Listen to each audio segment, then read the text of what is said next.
Sa Lunaria Holdings, laging malamig ang hangin. Hindi dahil sa aircon lang, kundi dahil sa paraan ng mga tao kung paano sila tumingin sa isa't isa. Sa bawat elevator ride, may tahimik na sukatan. Anong brand ng relo? Anong apelyido? Anong posisyon? At kung sino ang kasabay mong umakyat? Si Elise Marasigan, 26, junior HR pa lang pero kilala na sa pagiging maingat at masipag. Hindi siya yung tipong mahilig magpabida.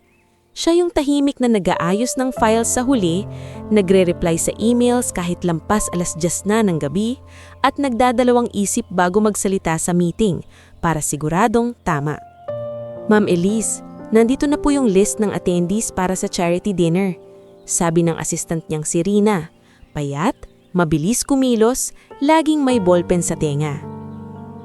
Thanks Rina, pakicheck kung kumpleto yung RSVP ng board partners.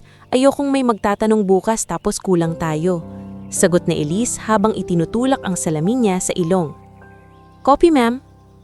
Sa isang sulok ng function hall na inuupahan ng Lunaria, nakasabit ang tarp. Lunaria Cares, Charity Night.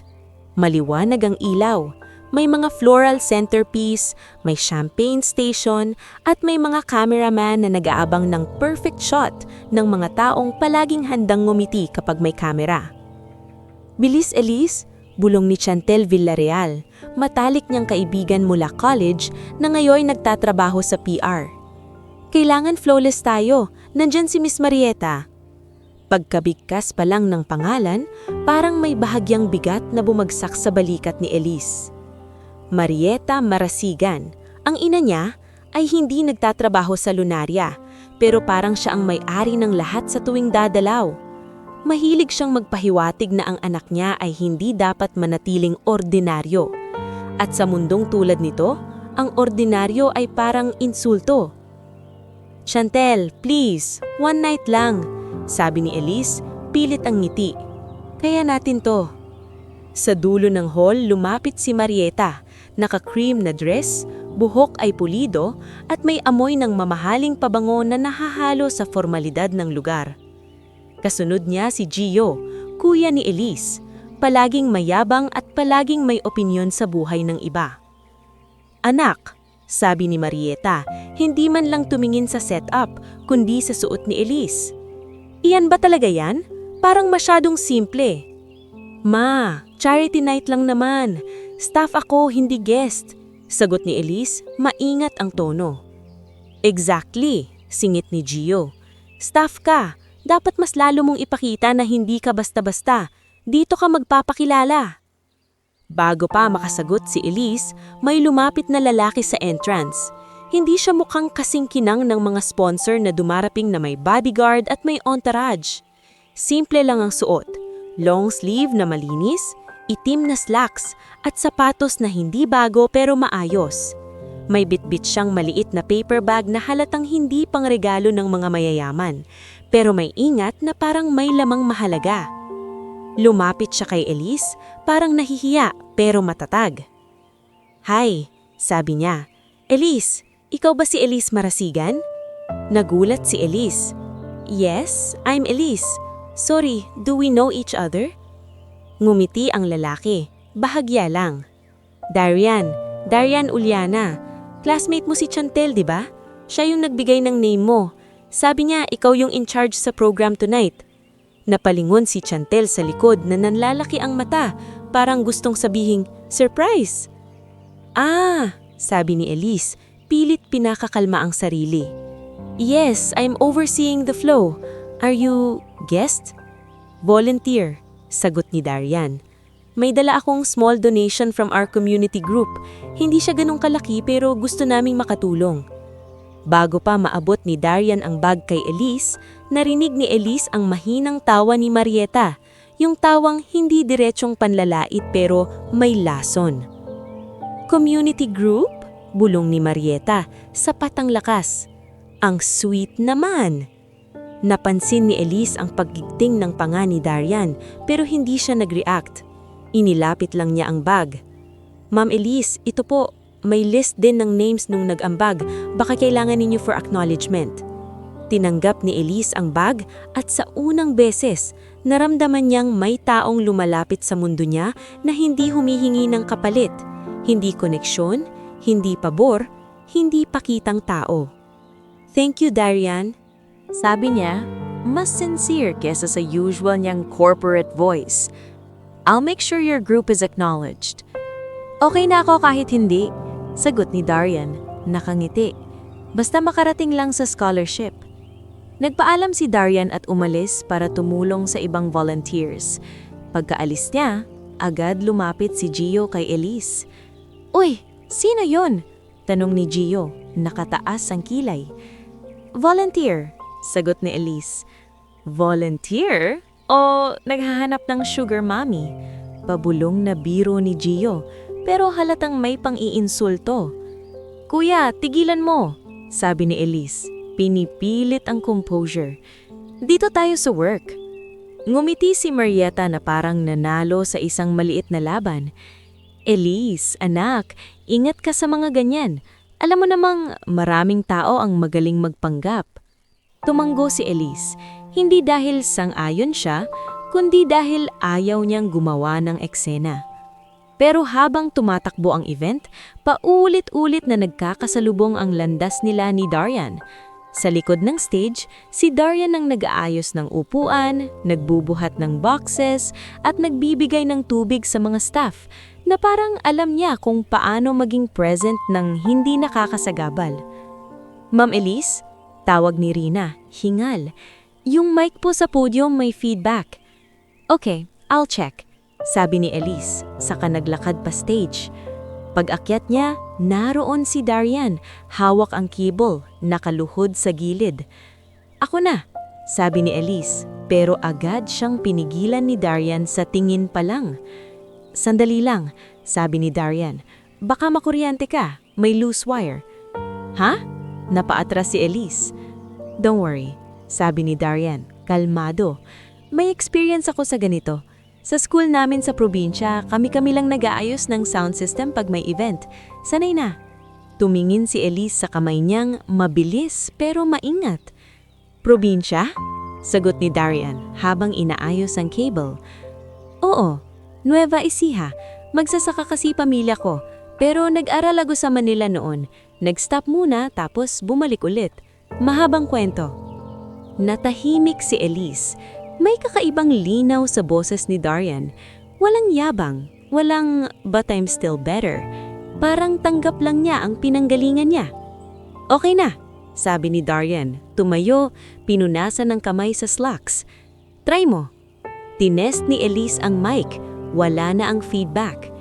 "Thank you," sabi niya. At sa totoo lang, gusto niyang sabihin pang, "Buti nandito ka." Ngumiti si Darian. "No problem." Habang nagsasalita ang host sa harap, napansin ni Elise na nakatingin si Marieta mula sa VIP table. Hindi nakangiti. Tinitimbang ang eksena. Ang anak niyang nakikipag-usap sa isang lalaking hindi niya kilala. Pagkatapos ng program, nag-uwian na ang mga tao. Naiwan si Elise para mag-check ng last details. Si Chantel lumapit sa kanya, hawak ang phone, parang excited. "So, okay siya, di ba?" "Chantel," napabuntong hininga si Elise. "Hindi ako naghahanap ng kung ano-ano. Work mode ako." "Hindi, seryoso. Darian's a good guy. Hindi siya kagaya ng mga kilala mo dito. Hindi siya plastic. At alam mo ba, siya yung tipo na may pangarap. Hindi lang pangarap, may plano." Bago pa makasagot si Elise, lumapit na lalaki na naka-Amerikana, may dalang folder at may ngiting parang alam niya lahat. Si Attorney Nestor Cabiling, legal consultant ng Lunaria at madalas bisita sa bahay nila. Laging gentleman, laging may pakihamdam na may karapatan siya sa oras ni Elise. "Elise," sabi ni Attorney, suave ang boses. "Good job tonight. Your mother would be proud." Napalingon si Elise. "Thank you, Attorney." "By the way," dagdag ni Nestor, tinignan si Chantel na parang inaalis sa eksena. "May kailangan tayong pag-usapan sa office next week. May documents ka lang napipirmahan. Routine." "Opo, I'll check my schedule." Habang naglalakad si Nestor palayo, napansin ni Elise ang pingin nito kay Darian na nasa kabilang side nagbabalot ng natitirang cables. Parang may paghamon sa mata ni Nestor, pero mabilis din naglaho. Lumapit si Darian sa kanila ni Chantel, bitbit ang isang kahon ng bottled water. "Elise," tawag ni Darian, "may extra pa. Baka kailangan ninyo sa office bukas." "Salamat, pero okay lang. You already helped a lot." Nagkamot si Darian, parang nag-iipon ng lakas ng loob. "Kung okay lang, pwede ba kitang i-message? Like, thank you lang din. Or, if ever my next event, willing ako mag-volunteer ulit." Nagulat si Elise sa sarili niyang hindi siya umatras. Parang may bahagi sa kanya na pagod na sa mga taong ang approach ay laging may ahenda. "Sure," sagot niya, saka ibinigay ang number. Isang bagay na hindi niya basta ginagawa. Sa mga sumunod na buwan, hindi biglang naging love story na parang pelikula. Dahan-dahan. Si Darian nagme-message minsan, kumustahan, hindi demanding. Si Elise, paminsan-minsan sumasagot, napapangiti sa simpleng updates, tungkol sa bukirin, sa pamilya, sa pangarap niyang gumawa ng maliit na agribusiness. Isang gabi, nagyaya si Darian magkape sa maliit na cafe malapit sa office. Pumayag si Elise kahit alam niyang magagalit ang ina niya kung malaman. Naupo sila sa sulok, tahimik ang lugar, ambon sa labas. "Bakit parang lagi kang nagmamadali?" tanong ni Darian, diretso pero hindi mapilit. Napangiti si Elise na parang pagod. "Kasi sa mundo ko kapag huminto ka, may taong tatapak." Tumanggo si Darian. "Sa mundo ko naman, kapag huminto ka, walang kakain. Kaya siguro pareho tayong natuto na lumaben." Nagkatinginan sila at sa unang pagkakataon naramdaman ni Elise na may taong hindi siya pinipilit maging perfect, kundi tinatanggap na pagod siya. Tao siya. Pero alam ni Elise, kahit hindi pa sinasabi ng kahit sino, na hindi papayag ang mundo niya. Lalo na ang mundo ni Marieta. Dumating ang araw na nagyaya si Darian. "Elise, gusto kitang ipakilala sa pamilya ko. Hindi ito grand, simpleng hapunan lang, para makilala mo kung saan ako galing." Nagdalawang isip si Elise, pero pumayag. Parte ng puso niya ang gustong maniwala na kaya niyang tumayo sa sarili niyang desisyon. Pagdating nila sa Nueva Ecija, sinalubong siya ng alikabok ng kalsada at amoy ng tuyong damo.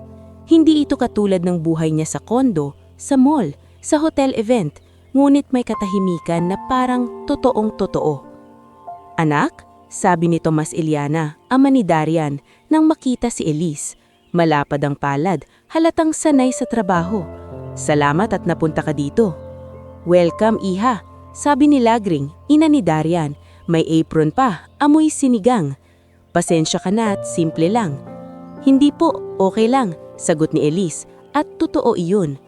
Ngunit sa kalagitnaan ng hapunan, habang kumakain sila ng pritong tilapia at gulay na bagong pitas, tumunog ang phone ni Elise.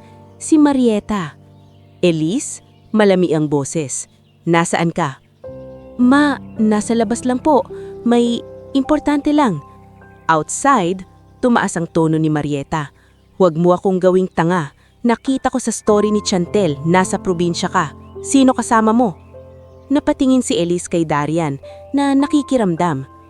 "Ma, kasama ko si Darian," amin ni Elise. Tahimik. Sandaling katahimikan sa kabilang linya. Tapos dumating ang linya na parang kutsilyo. "Darian, yung volunteer?" "Elise, anak, huwag mong itatali ang buhay mo sa putik." Nanginig ang kamay ni Elise. Sa mesa, biglang tumahimik ang lahat, ramdamang tensyon kahit hindi naririnig ang salita. "Ma," pilit ni Elise. "Umuwi ka," utos ni Marieta. "Ngayon, at huwag mong ipapahiya ang sarili mo." Pagbaba ni Elise ng tawag, parang may apoy sa dibdib niya. Hiya, galit, takot, at isang uri ng panghihinayang na hindi pa niya maipaliwanag. "Tomas, Lagring, pasensya na po," mahina niyang sabi. Tumayo, nanginginig ang tuhod. "Anak, okay ka ba?" tanong ni Lagring, nangingilig ang luha. Si Darian tumayo rin, mabilis. "Elise, wait, anong nangyari?" Hindi makatingin si Elise ng diretsyo. Darian, I'm sorry. Hindi ko kaya. Ang dami kong kailangang patunayan. Kanino? Tanong ni Darian, hindi galit, nasasaktan. Humigpit ang hawak ni Elise sa bag niya. Sa sarili ko at sa pamilya ko. Tumanggo si Darian, parang pinipigilan ang emosyon. Kung aalis ka, ihahatid kita. Pero huwag mong gawin to dahil nahiliya ka sa amin. Hindi makasagot si Elise. Handalin, hinugot niya ang maliit na singsing na matagal na niyang suot. Hindi pa engagement ring, pero pangako sana. Inilapag niya sa mesa, sa harap ni Darian. Hindi ko kayang lumaban ngayon. Pasensya na. At sa bahay na may simpleng ilaw, sa harap ng pamilyang unang tumanggap sa kanya ng walang tanong, umalis si Elise. Dala ang bigat ng sariling pagpili at iniwan ang lalaking ang tanging kasalanan ay pinanganak siyang magsasaka. Nang umalis si Elise sa bahay ng mga Iliana, parang may iniwang hangin na hindi na maibabalik. Naiwan sa mesa ang maliit na singsing, kumikinang sa ilalim ng simpleng bombilya, pero ngayon parang bato nang mabigat sa dibdib. Hindi agad kinuha ni Darian, nakatingin lang siya roon habang naririnig pa niya sa labas ang tunog ng sasakyang inuupahan ni Elise na unti-unting lumalayo sa kalsadang maputik. Tay, mahinang tawag ni Miko, kapatid niyang bunso, parang bata kahit lalaki na. Kukunin ko na yung plato? Tumanggo si Tomas Iliana pero halatang pinipigilan din ang sama ng loob. Sige anak. Si Lagring, nanay nila, nakatayo lang sa may lababo. Nanginginig ang kamay habang binubuksan ng gripo. Hindi siya umiiyak ng malakas. Yung luha niya dahan-dahang bumabagsak.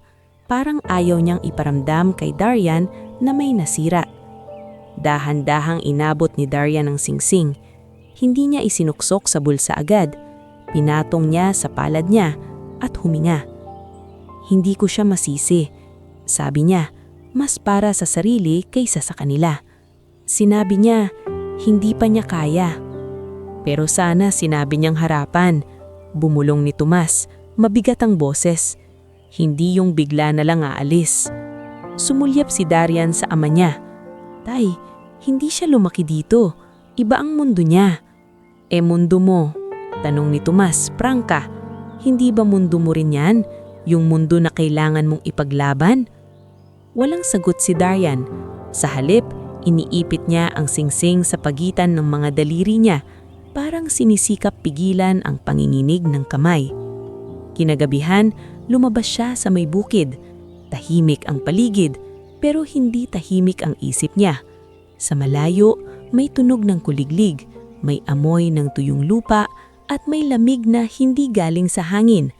Galing sa katotohanan na iniwan siya ng taong akala niya makakasama niya sa pag-aahon. Kinaumagahan, hindi siya nagkulong, hindi siya uminom, hindi siya nagwala. Parang may switch lang na nag-click sa loob niya. Kung hindi siya pipiliin ng mundo ni Elise, pipiliin niya ang mundo niya. Buo, kahit masakit. Pero hindi siya binigyan ng panahon para magluksa. Pagdating ng linggong iyon, dumating si Junjun Abarquez, tricycle driver na kilala ng buong barangay sa bilis ng chismis at bilis din ng pagtulong kapag kailangan. Darian! Hingal ni Junjun habang tumatakbo papunta sa kanila. May problema tayo sa palay. Yung sa kabilang pinitak, parang may insekto. Ang bilis kumalat. Sumunod agad si Darian.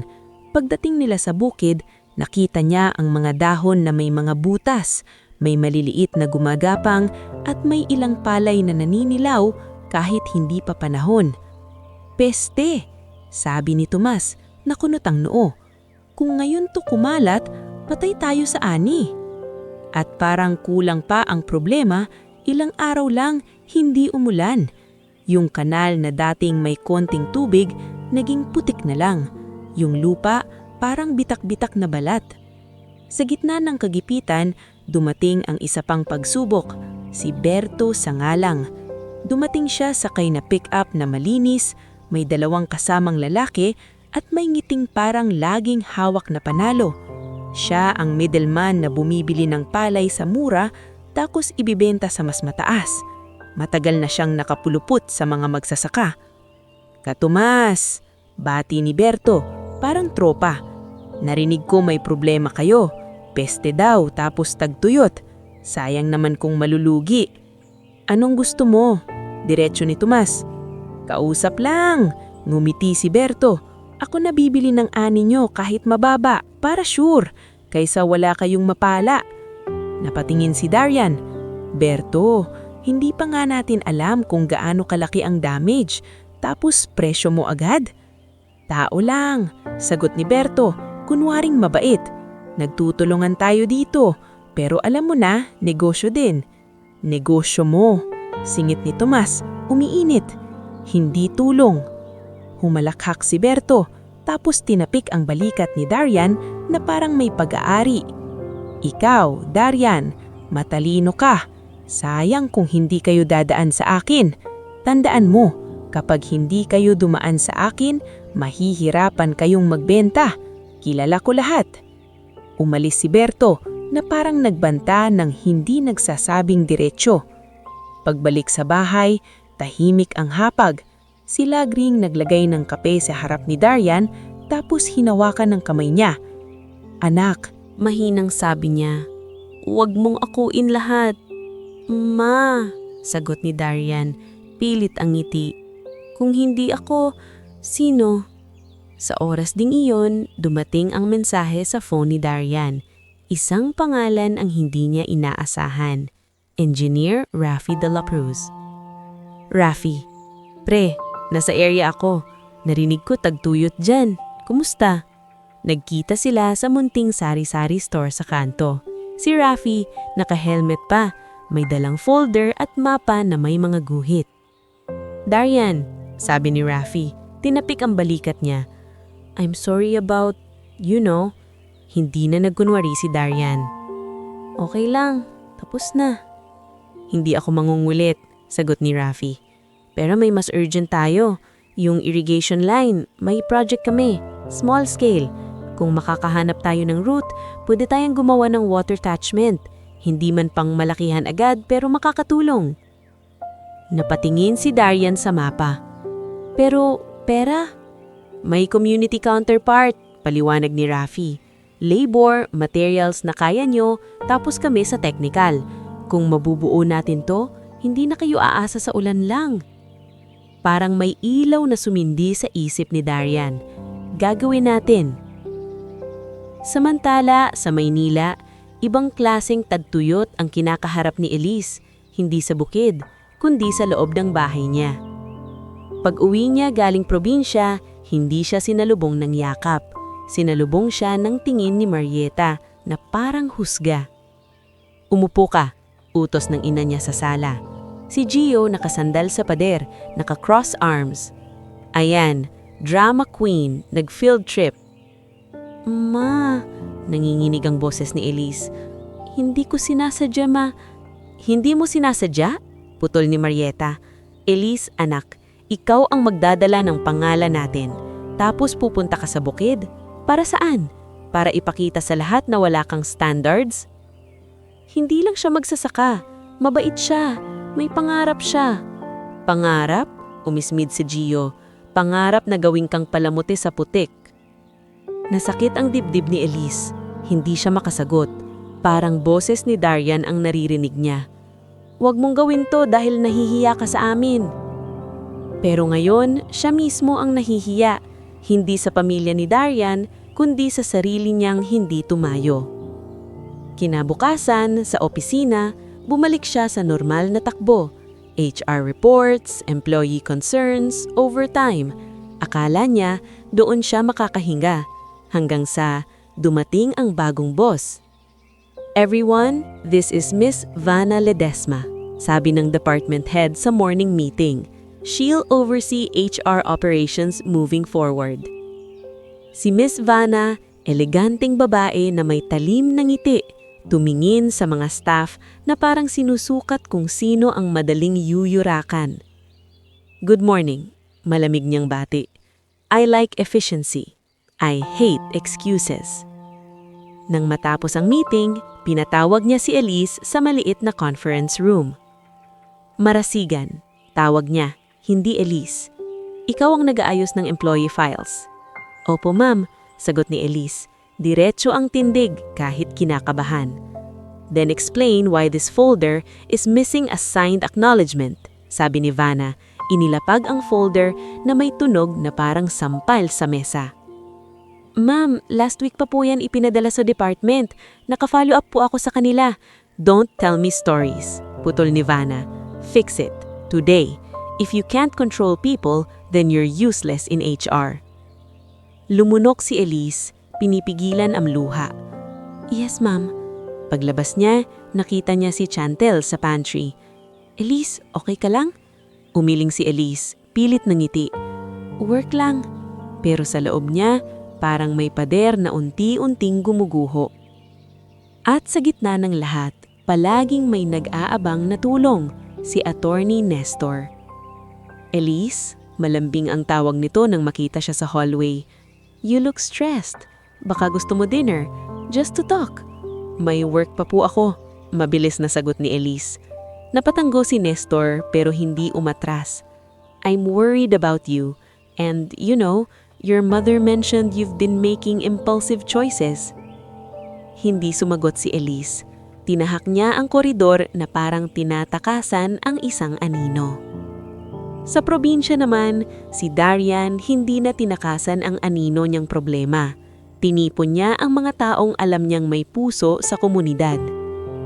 Ilalim ng punong mangga sa tapat ng bahay ni Elise, nagtipon sina Aling Sabel, matapang na leader ng kababaihan, si Kiko di Maunahan, magsasaka na may maliit na lupa pero malaking prinsipyo, at si Junjun na hindi mapakali sa upuan. Makinig kayo, sabi ni Darian, seryoso.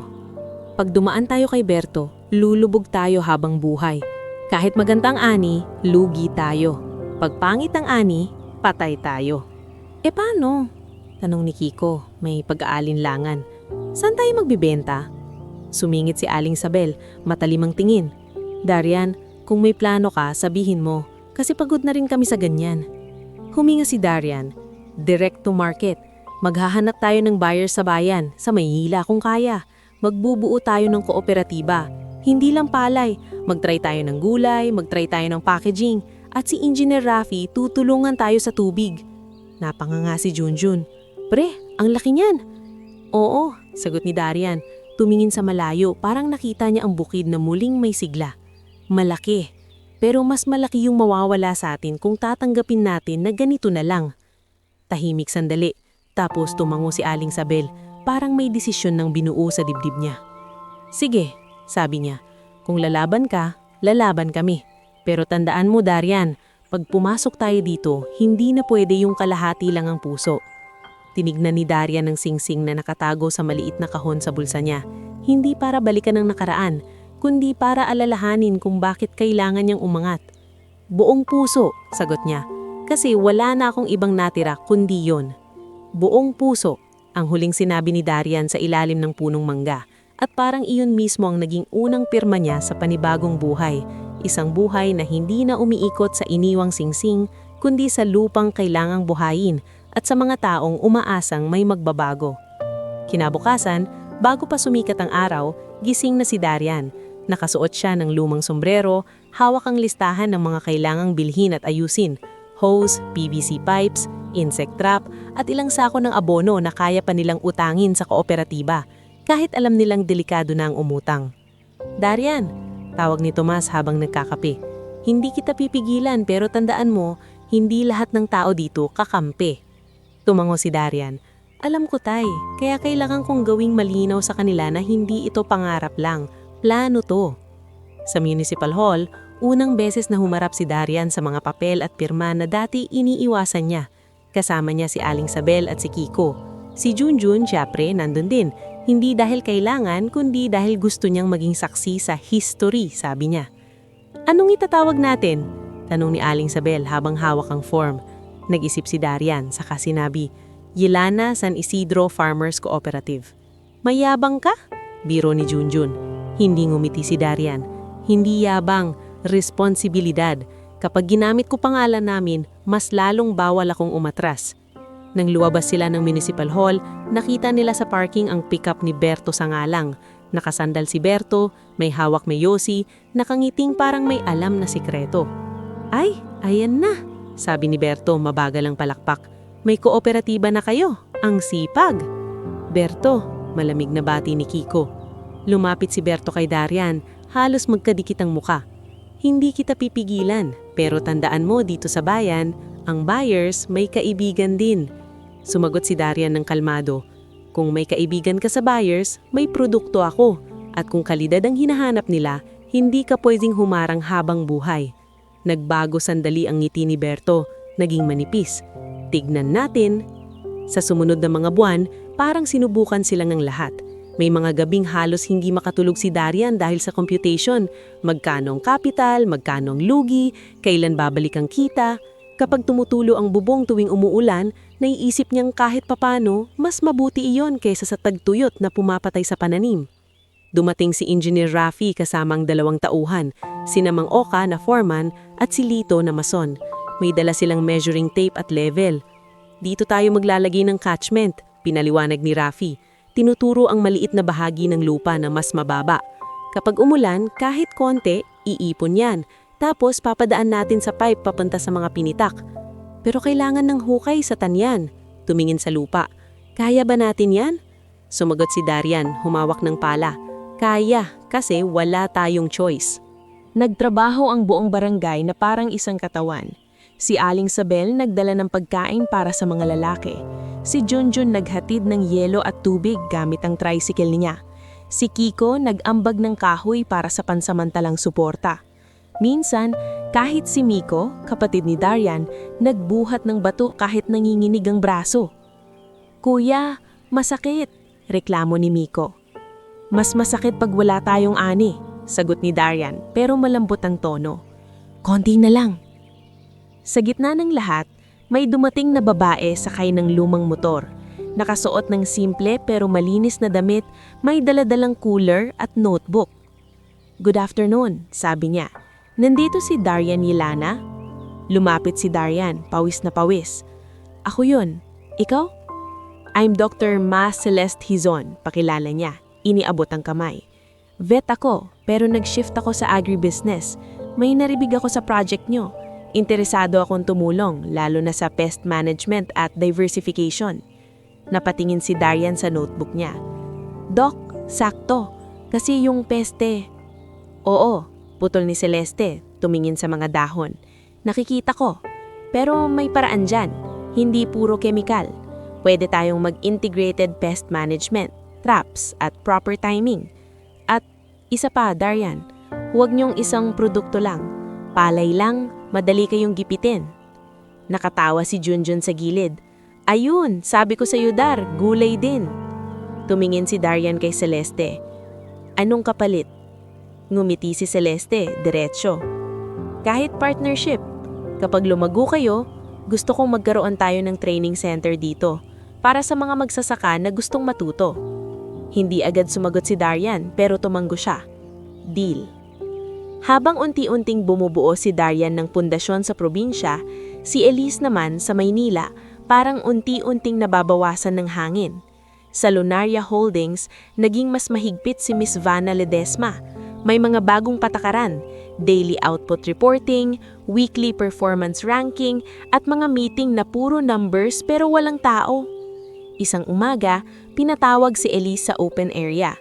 Hindi man lang sa conference room, sa harap mismo ng mga katrabaho. Marasigan, sabi ni Miss Vanna, mataas ang boses.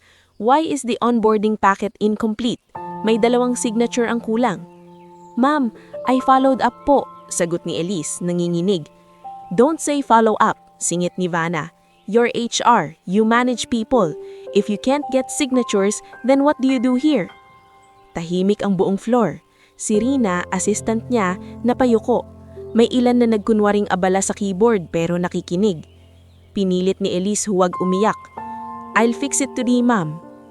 Good, because if this happens again, I'll recommend you for reassignment or worse. Pagkatapos ng kahihiyan, tumakas si Elise sa panty, naninginig ang kamay habang nagtitimpla ng kape.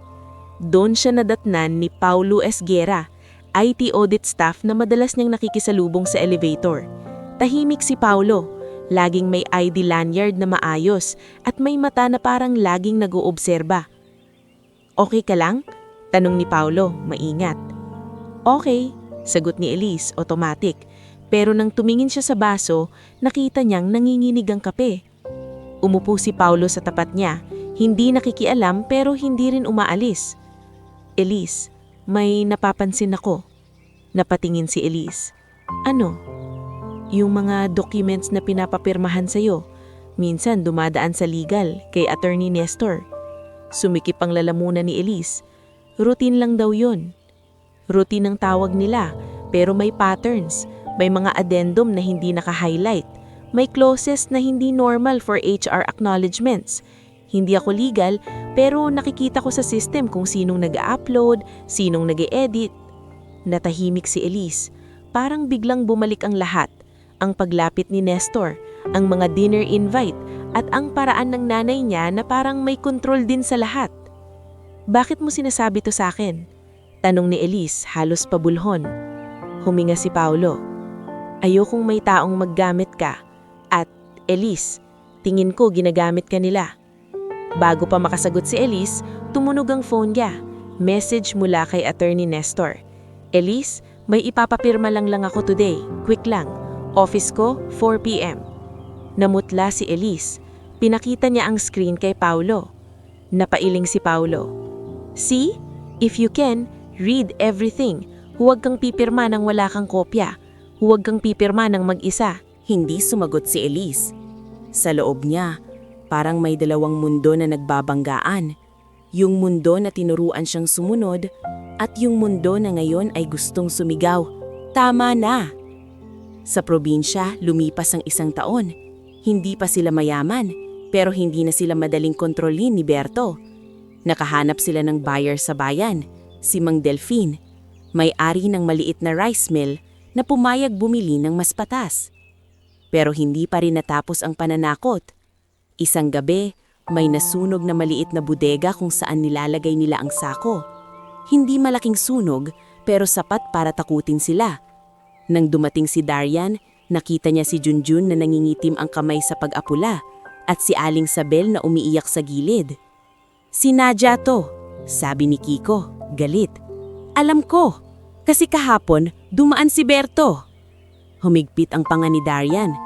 "Wala tayong ebidensya." "Pero alam natin," siningit ni Aling Sabel. "At kung tatahimik tayo, uulit yan." Sa gabing iyon, nagdesisyon si Darian na kailangan nilang lumawak, hindi lang sa produkto, kundi sa proteksyon. Tinawagan niya si Rafi at pati si Celeste. "Kailangan namin ng mas matibay na sistema," sabi ni Darian sa tawag. "Hindi pwedeng ganito. Kapag tumatayo tayo, may gustong magpabagsak." "Then let's make you harder to bring down," sagot ni Celeste. "Diversify, formalize, document everything." Unti-unting lumipas ang mga taon, lumakas ang kooperatiba. Nakapagpatayo sila ng mas maayos na storage. Nakapasok ang gulay production. Nagkaroon ng small packaging line, kahit mano-mano. At sa Maynila, si Elise, bagamat sugatan, unti-unti ring natutunang tumayo. Hindi pa siya sumisigaw, pero hindi na rin siya basta pipirma. Dumating ang balitang nagpa-shake ang Lunaria Holdings. May investor, may bagong board direction. Kumalat ang usapan sa pantry, sa elevator, sa email threads. May papalitan daw na executives, bulong ni Rina kay Elise. "Baka tayo maapektuhan," sagot ni Elise. Pero ang totoo, may kakaibang kaba sa dibdib niya. Parang alam niyang may paparating na bagyo. At sa bagyong iyon, maaaring mabunyag ang mga lihim na matagal nang nakabaon.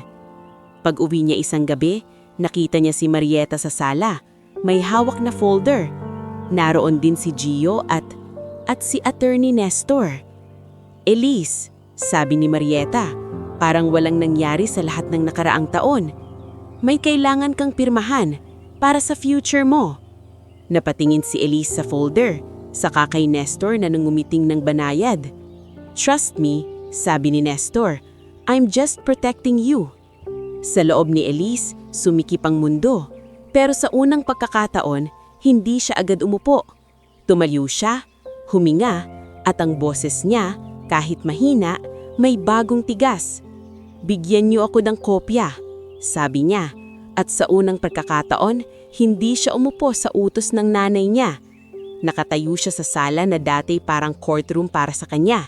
Si Marieta ang hukom, si Gio ang saksi, at si Attorney Nestor ang abogado ng sistemang pumipiga sa kanya. Nagkatinginan sina Marieta at Gio, parang hindi makapaniwala. "Anong sinabi mo?" tanong ni Marieta. Mabagal ang bawat salita. May panggigigil na tinatago sa kontroladong tono. "Babasahin ko muna," ulit ni Elise. Mas malinaw na ngayon. "Kopya, ma. Hindi yung pipirma ako, tapos hindi ko alam." Tumihim si Attorney Nestor, ngumiting parang pasensya. "Elise, hindi ito kailangan gawing dramatic. Standard lang ito, para sa security mo." "Oh, security ninyo." Napabulalhas si Elise bago niya mapigilan ang sarili. Nagulat din siya sa sariling lakas ng tanong. Sandaling nanigas ang hangin. Si Gio ang unang bumalik ang yabang. "Wow! Marunong nang sumagot.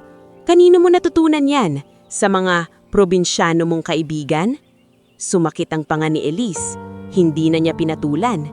Tinignan niya si Nestor, diretso. "Kopya." Napatingin si Nestor sa folder, saka dahan-dahang inusog sa mesa. "Fine, take it. But don't overthink.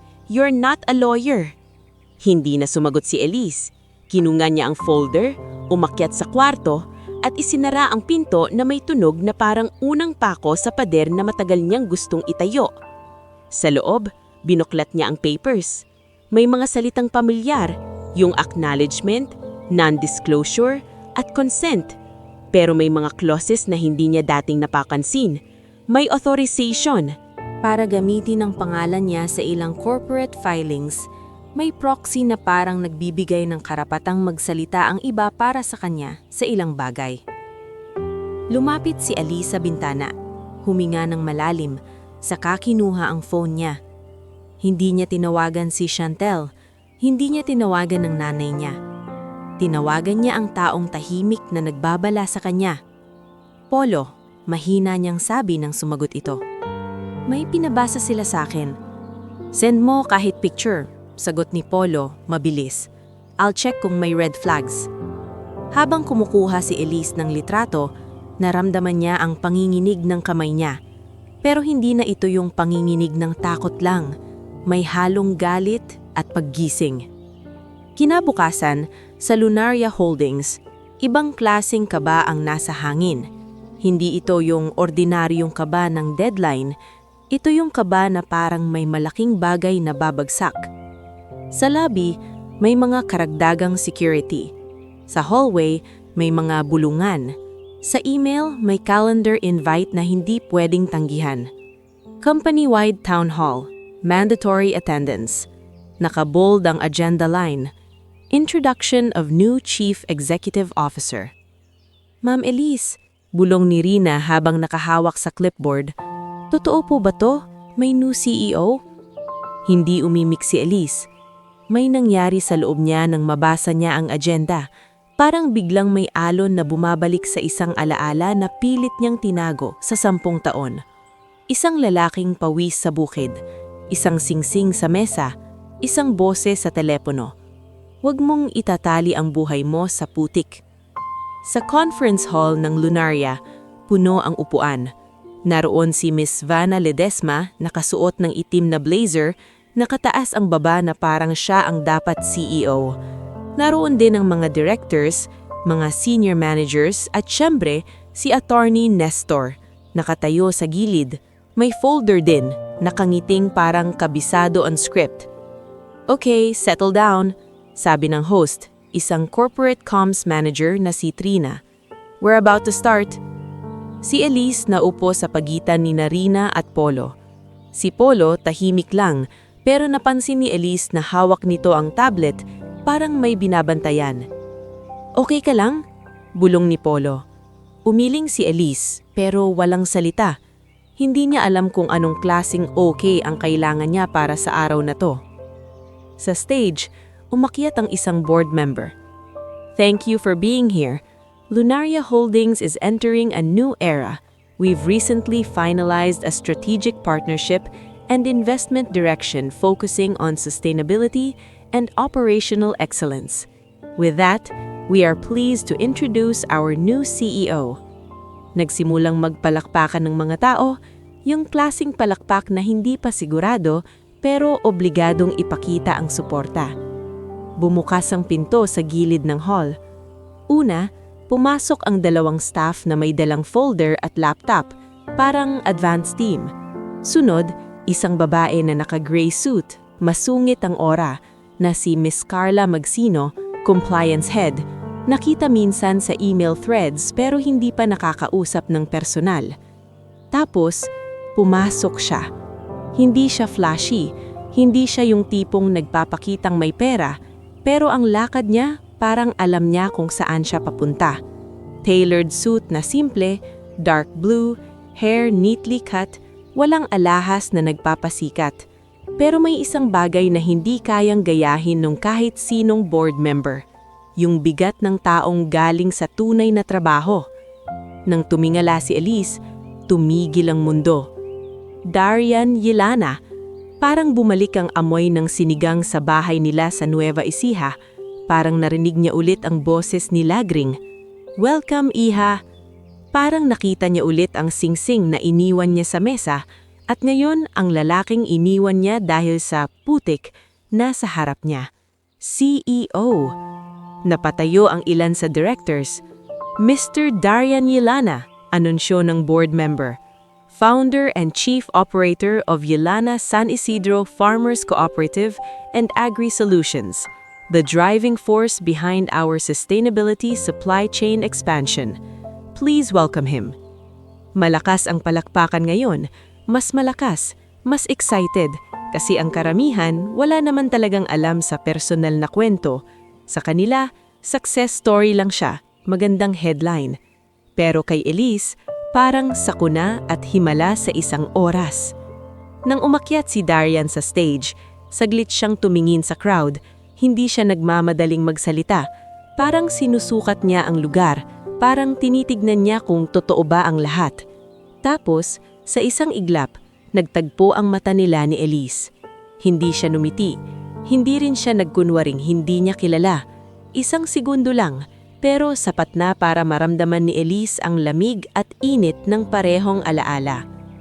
Darian cleared his throat. Good morning, I'm Darian Yelana. Sabi niya sa mic, malinaw, walang yabang. I'm here to work. I'm here to listen. And I'm here to make sure Lunaria doesn't just look good on paper, kundi gumagana para sa mga taong bumubuo nito.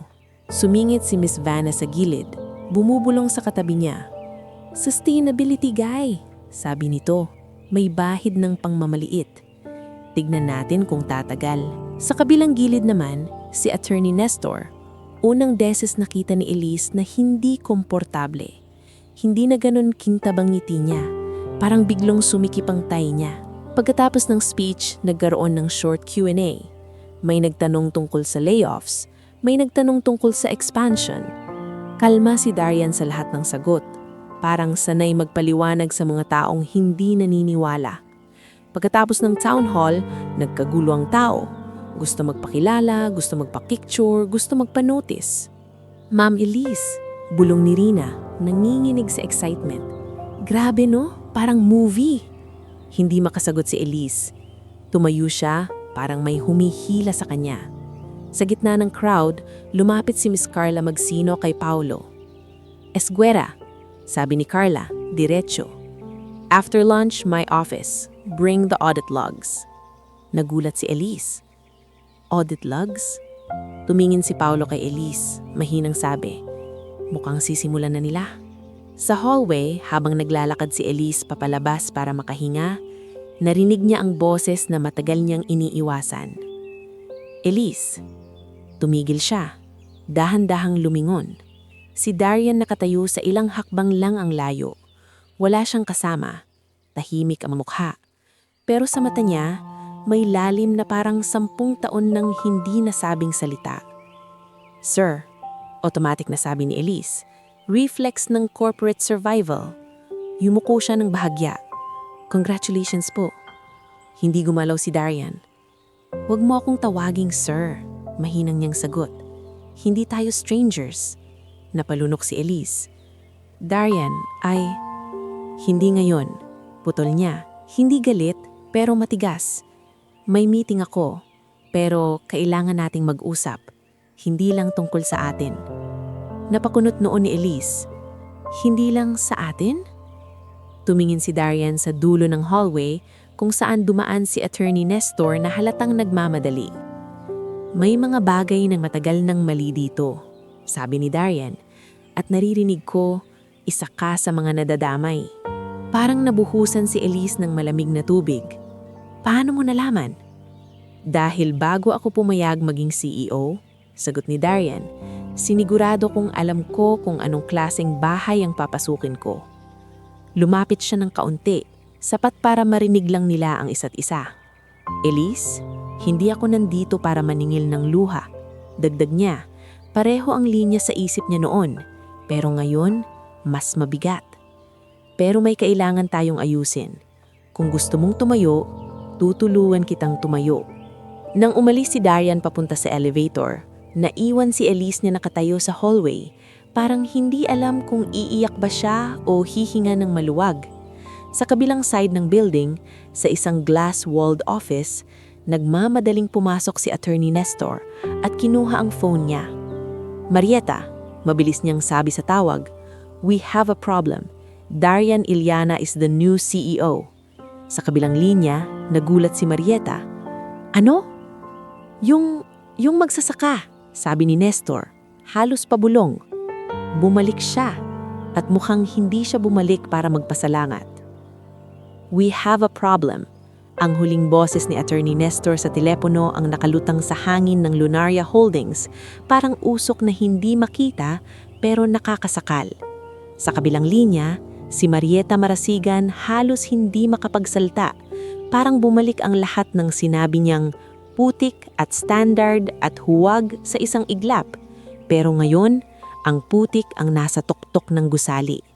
Samantalang sa hallway, si Elise nakatayo pa rin. Nanginginig ang tuhod, pero hindi na dahil sa takot lang. Dahil sa isang kakaibang pakihamdam. May pagkakataon siyang bumawi. Hindi para kay Darian, kundi para sa sarili niya. Pagdating niya sa desk, nandun si Rina, nakatutok sa monitor, halatang kinakabahan. "Ma'am Elise, pinapatawag po kayo ni Miss Carla," bulong ni Rina. "Compliance office, nauna daw." Napatingin si Elise kay Paulo sa kabilang cubicle. Tumanggo si Paulo, parang sinasabing, "Sumama ka, eto na yun." Sa compliance floor, malamig ang ilaw at mas tahimik kaysa sa HR. Doon niya unang nakita ng malapitan si Miss Carla Magsino. Matapang ang postura, walang oras sa drama, at halatang sanay humawak ng malalaking problema. "Sit," sabi ni Carla kay Elise, diretsyong tono. Umupo si Elise, pinipigilan ng paghigpit ng dibdib. "Marasigan," sabi ni Carla, inilabag ang tablet at ilang printed pages. "We're running an internal compliance sweep. May irregularities sa ilang HR-linked legal documents. Your name appears as signatory. I need you to answer honestly." Huminga si Elise. "Ma'am, pinapapirma po kasi sa akin ni Attorney Nestor. Sinasabi niyang routine. I tried to ask for copies." "Good," putol ni Carla. "So, you did ask?" "Opo," sagot ni Elise. "Kagabi po, kinuha ko na yung folder. Pinikturan ko na rin at pinasuri ko kay Paulo." Si Carla bahagyang tumingala kay Paulo na nakatayo sa likod. Parang silent witness. "Esguera, show me." Inilabas ni Paulo ang tablet. "Ma'am Carla, here are the version histories. Kung sino nag-upload, sinong nag-edit at kung kailan. May sections na binabago after Elise signs." Nakita ni Elise ang mga timestamps at user IDs, pero higit sa lahat, naramdaman niya ang bigat. Ibig sabihin, tama ang hinala. Hindi siya paranoid, hindi siya maarte. Ginamit siya. Carla leaned forward. Elise, did anyone pressure you? Your mother, Mr. Gio, Attorney Nestor? Parang may pader na gustong bumagsak sa dibdib ni Elise. Hindi siya agad sumagot, pero sa isip niya, bumalik ang boses ni Darian. Kung gusto mong tumayo, tutulungan kitang tumayo. Opo, mahina niyang sagot. Pinipilit nila, sinasabi nila para sa future ko. Pag hindi ako pumirma, papahiyain daw nila ako, tatanggalin sa trabaho at sinabi ng nanay ko na wala akong utang na loob. Tahimik si Carla, pero mas tumalim ang tingin. Okay, that's enough. We'll document this. Bago pa makauwi si Elise sa desk, may bagong email blast. All department heads and select staff, mandatory board meeting, 3 p.m. Subject, governance and ethics. Board meeting, bulong ni Rina, kasama ka raw ma'am. Nako, sabi ni Paulo, halos pabulong. Ito na, formal na to. Sa loob ng executive conference room, mas mabigat ang hangin. Naroon ang ilang board members, mga senior directors, si Miss Vanna Ledesma na halatang hindi makapaniwalang hindi siya ang sentro, at si Attorney Nestor, nakapustura pero nanlalabo ang mata. Sa kabilang dulo, nakaupo si Darian, hindi nakasandal, hindi pa relax, parang handang sumalo ng anumang lilipad. Pumasok si Elise kasama si Carla at Paulo. Miss Marasigan, sabi ng isang board member pormal, thank you for coming.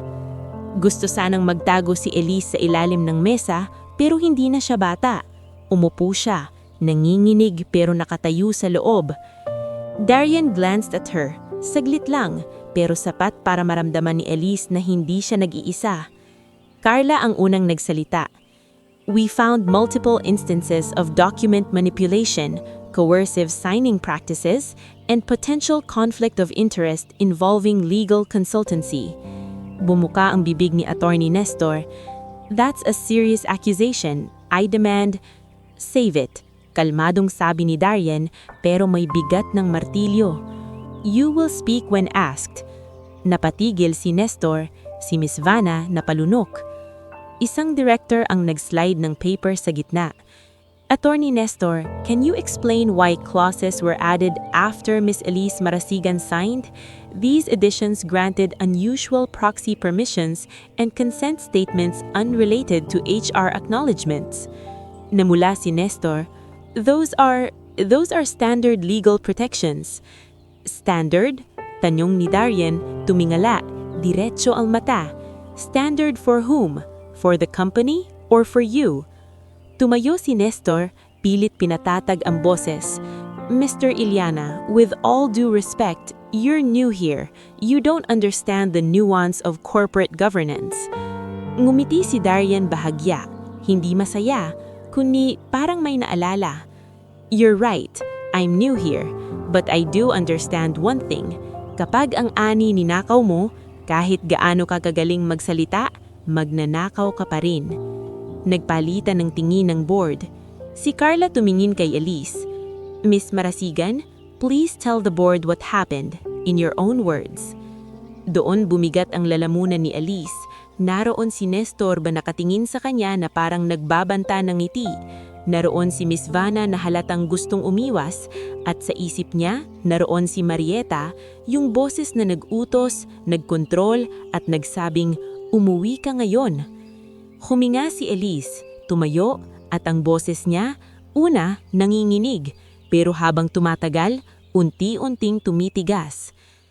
Pinapapirma po ako sa akin. Sabi niya, sa mga documents na sinasabi nilang routine, kapag nagtatanong ako, sasabihin nila na hindi ako lawyer. Huwag kong i-overthink. Kapag ayaw ko, sasabihin ng nanay ko na pinapahiya ko ang pamilya. Kapag hindi ko ginawa, tinatakot akong mawalan ng trabaho. Lalo na sa HR na mabilis kang palitan. Napatingin siya kay Nestor. At may mga pagkakataon po na mag-isa lang ako sa office niya. At sinasabi niyang, trust me. Pero hindi ko na po kaya dahil sa system logs, nakita naming binabago ang clauses pagkatapos kong pumirma, tahimik ang kwarto. Si Elise naramdaman na parang bumukas ang bintana sa isang kwartong matagal niyang kinulong ang sarili. Isang board member ang nagtanong, "Did anyone witness the coercion?" Tumayo si Paulo, "I did not witness the private conversations, but I can confirm the technical evidence. The edits occurred post-signature, and the uploading accounts trace back to legal consultancy access under Attorney Nestor's credentials." Tumango si Darian isang beses. "Thank you." Si Miss Vanna na kanina tahimik lang biglang nagsalita, parang gustong iligtas ang sarili. I had nothing to do with legal. I'm HR operations. I only enforced performance discipline." Bumaling kay Carla, "You publicly humiliated staff. You threatened reassignments without due process. That's abuse of authority." Namula si Vanna, "That's management. Management without ethics is just bullying." Malamig na sabi ni Carla. Sa puntong iyon, tumunog ang phone ni Darian. Isang alert from his assistant. Tumingin siya, saka bumalik sa board. "We will proceed," sabi ni Darian. "Effective immediately, Attorney Nestor Cabiling is suspended from all consultancy roles pending investigation.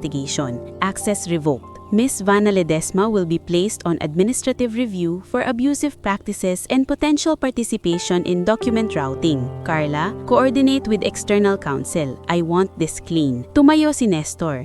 "You can't. You're done." Putol ni Darian. "If you're innocent, prove it. If you're not, you will face consequences." Bumagsak ang balikat ni Nestor. Sa unang pagkakataon, nakita ni Elise na ang lalaking palaging kontrolado ang lahat kaya palang manginig. Paglabas ng meeting, hindi pa takos ang bagyo. Sa lobby, naghihintay si Marieta at Gio. Halatang may tumawag sa kanila. Si Marieta, nakaayos pa rin pero namumula ang mata sa galit at takot. "Elise," sigaw ni Marieta nang makita siya. "Ano tong ginagawa mo? Pinapahiya mo kami." Napatigil ang mga tao sa paligid. Pero may security na agad na lumapit. "Ma," sabi ni Elise, nanginginig pero hindi umatras. "Matagal niyo na po akong pinapahiya. Tahimik lang ako." Sumingit si Gio, galit. "Ikaw pa may gana? Kung hindi dahil sa amin, kung hindi dahil sa inyo," putol ni Elise, "baka mas maaga pa akong natutong tumayo." Lumapit si Darian mula sa likod, kasama si Carla. Hindi siya nakikisawsaw para magpasikat, pero presensya pa lang niya, parang may bantay ang katotohanan. Napatingin si Marieta kay Darian, parang may multong nakita. "Ikaw." Halos babulong. "Ikaw, yung..." "Opo," sagot ni Darian, magalang pero malamig. "Opo, ako yung pinangalanan ninyong putik." Na mula si Marieta, pero hindi siya nakasagot. Si Gio biglang nagbago ang tindig, parang gustong umatras. Darian turned to Elise. "You did well," sabi niya, simple. "Pero hindi dito magtatapos yan." Sa mga sumunod na linggo, nagsunod-sunod ang pagbabago. Nagkaroon ng external investigation. Dumami ang interviews. Unti-unti nagsalita ang ibang employees na dati takot din. Mga pangalan na hindi kilala ni Elise. Si Mara Quintos mula payroll, si Jasper Lim mula admin, at si Nina Cordoba mula training. Lahat may kanya-kanyang kwento ng pressure at pananakot. Isang araw, pinatawag si Elise sa office ni Darian. Hindi na siya nanginginig pag naririnig ang pangalan niya sa intercom. May kaba pa rin pero iba na. Kaba ng taong umaasa. Pagpasok niya, simple ang office. May view ng city pero walang sobrang dekorasyon. Sa isang corner, may maliit na framed photo. Bukid na may water catchment at mga taong ngumingiti. Nakita ni Elise sina Aling Sabel, Junjun, Kiko at kahit si Thomas at Lagring sa larawan. Diane stood by the window. "I won't make this about us," sabi niya, hindi lumilingon agad. "But I'll be honest, when I saw your name in those documents, I knew you were in trouble." Napasinghap si Elise. "Paano mo nakita?" "Due diligence," sagot ni Darian, saka humarap. "Bago ako pumirma sa CEO contract, sinuri ko lahat, kasama ang HR and legal flows. I saw patterns, and I remembered you." Tahimik si Elise. "I'm sorry," mahina niyang sabi. "Sa lahat." Tumango si Darian, pero hindi siya nagpaawa. "I accepted your apology years ago, Elise. Not because it didn't hurt, but because I had to move. Ang gusto kong malaman ngayon, anong gusto mong gawin sa buhay mo na hindi nakadikit sa takot ng pamilya mo?" Napatingin si Elisa sa hig, saka naglakas loob tumingin sa mata niya. "Gusto ko pong matuto ulit. Gusto kong maging HR na hindi lang tagapirma. Gusto kong tumulong sa tao." Darian nodded. "Then here's my offer. We're launching a program, People and Farms, training, scholarships, upskilling, for employees and farmers. I want you to lead the employee side. You will have support from Carla and an external mentor. Nanginig ang labi ni Elise. Ako? Hindi dahil kilala kita, kundi dahil nakita ko ngayon kung paano ka tumayo. And because you know what it feels like to be trapped, that makes you dangerous, in a good way. Sa labas ng office, nang lumabas si Elise, unang beses sa loob ng 10 taon, nakahinga siya ng parang may bagong simula. Hindi naging instant ang pag-aayos sa pamilya niya. Si Marieta, umuwi na galit, pero walang kapangyarihan sa loob ng kumpanya. Si Gio, naglaho sa esena, parang naubusan ng yabang kapag walang kontrol. At si Attorney Nestor, sa balita ni Carla, kinakaharap ang kaso, hindi na pwedeng takpan ng ngiti. Sa probinsya, dumating ang balita kay Aling Saben na ang CEO ila ay nilinis ang kumpanya at tumulong sa taong minsang iniwan siya. Natawa si Junjun sa tricycle terminal. Sabi ko sa'yo, Dar, sabi ni Junjun kay Tomas habang nag-akape. Hindi siya bumalik para maningil, bumalik siya para mag-ayos. Tumango si Tomas, pahimik pero proud. Ganyan ang anak ko. At sa isang gabi sa Maynila, matapos ang mahabang araw, naglakad si Elise sa labas ng building, bitbit ang folder ng program plan. Tumigil siya sa gilid, tumingala sa ilaw ng siyudad. Sa dibdib niya, may lungkot pa rin, pero ngayon may direksyon na. Sa likod niya, lumapit si Darian, hawak ang sariling coat. Hindi ko alam kung paano magiging ending, sabi ni Elise, hindi lumingon. Hindi natin kailangang malaman ngayon. Ang mahalaga, hindi ka na tumatakbo.